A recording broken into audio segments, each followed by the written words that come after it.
I'm back again, guys.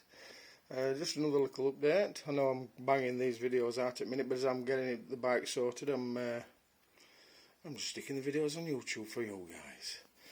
Right then, first of all, the old faithful, which, if I can get in focus, everybody seems to be putting on, is these Trip Machine leather wraps, straight from India. Lovely, brilliant quality, and it does make the grips just that little bit wider. I always had a problem thinking that the grip were too thin, it was too narrow for my hands. I've got biggish hands. I'm not a strange, weird guy at all, but my hands are slightly big, and it just fits on nice. Only bit of advice I can give you with those, though, I know I'm not doing videos actually putting them on, because I've got nothing to actually, I'm just doing this by phone. I've got no tripod or anything like that, so I can't hold the phone and put wrapping on as well. But only bit of advice to try and get your Trip Machine so you don't want it at the bottom, you want it so people can actually see it, is just make sure when you're actually starting your wrapping off, do a couple of dry runs first before you start taking the backing tape off, because they are just E3 padded double-sided tape what actually holds them on, and you just get a bit of super glue just for the fixing at the end. I don't know whether you can see that, but I've managed to tuck it to underneath, so it's not actually anywhere near where your hands are going to be touching, so you're not going to be pulling it back or anything like that. So it is, they are very secure. But as I said, just with these ends, just have a couple of dry runs. The outer edge, which obviously you're better off starting at, has got a slight taper to it, which lines up nice with the end of the grip. So if you just a couple of dry runs, wrapping it round, and just make sure you know where to start, so you get your Trip Machine badge up at the top. Obviously, you want them both to match as well. You get that in focus. But they made a hell of a difference. A lot comfier to ride. Now, you've probably noticed there that I've actually taken the mirrors off, the Mickey Mouse ears, as I like to call them, and I've gone for it's an Elsian copy sold by Hitchcock's. The Elsian mirror was obviously a genuine 1950s design mirror made in England, mighty England that is. But these the original Hitchcocks don't actually come with the adapter which you need to be able to fit at the end of your standard Enfield bars, which, if you can just see that, how it is stepped, and it's also got another stepping part which actually matches up with a step inside the end of the angle bar.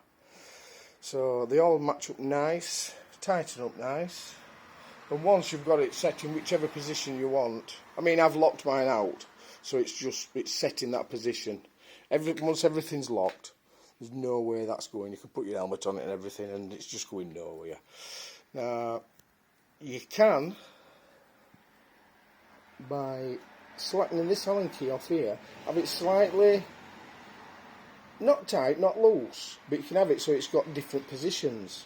So you, in theory, if you wanted, you could have that mirror rotated all the way around and underneath the angle bar, or as wide as you want it out, or as up as you want. But I decided to tuck them in best I can, just basically for when you're going through traffic and stuff like that. It's no use having your mirrors sticking right out and scratching all that side of people's cars, which are not going to make them happy. So, like I say, another thing from Hitchcock's. At the minute, I may as well have an account with them. Well, I have got an account with them. They're definitely making some money out of me, I can tell you that much.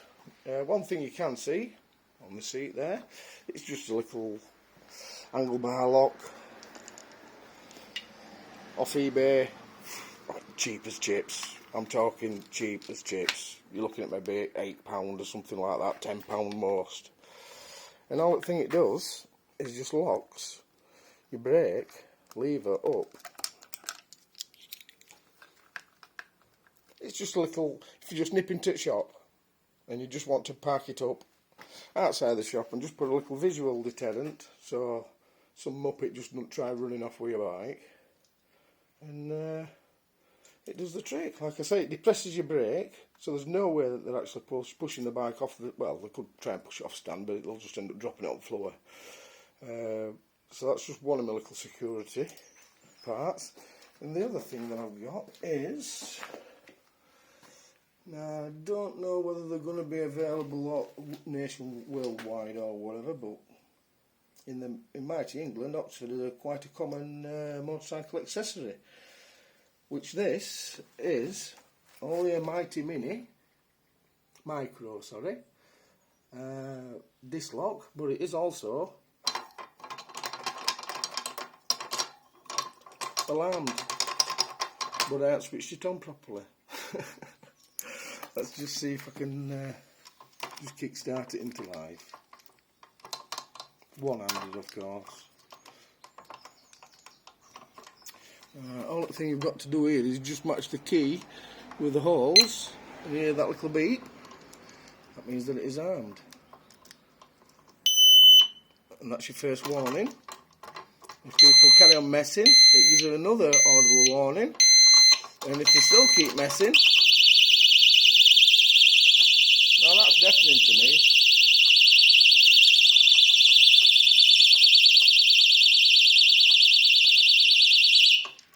It doesn't come off easy, it's just like hotels, I'm trying to do it one-handed. And that's something else, good old faithful eBay special. Right then guys, I'll leave it for today, and I shall see you later. See you there.